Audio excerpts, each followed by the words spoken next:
Hello guys, welcome to my channel, John Italian. Now guys, ay andito pa rin tayo guys sa Sampaloc Lake, Laguna Lake. Ay pagmamasdan natin dito guys, yung paligid nila guys ay napakaganda. At ang lawak ng dagat. At dito sa dagat guys, dito ay lawak. Dito sa Sampaloc Lake ay umambon yung panahon ngayon. Pero masarap dito guys kasi mahangin. Mahangin ang panahon dahil naambon at malamig. At wala, nagpapaambon na talaga ako guys dito sa Sampaloc Lake, Laguna Lake guys. Ay masarap talaga dito pasyalan. Next time ulit guys ay babalik ako dito, mamamasya ako dito.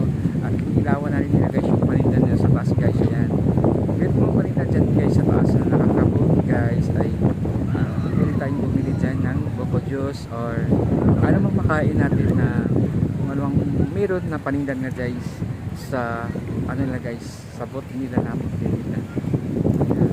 Meron din dito guys na maraming mga buko guys sa kabila. Yan, daming buko guys. Yan, daming buko. Yan. Kung uminom tayo ng buko juice, pwede tayo kumain ng buko juice guys.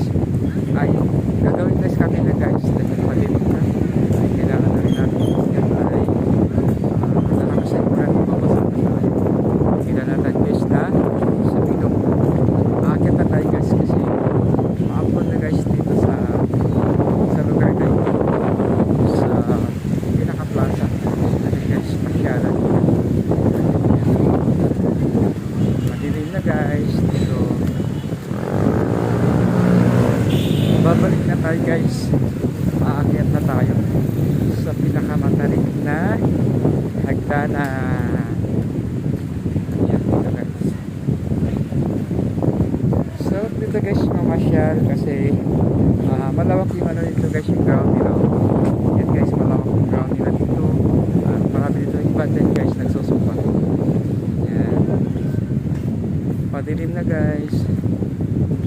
Thank you so much guys for watching. Thank you so much.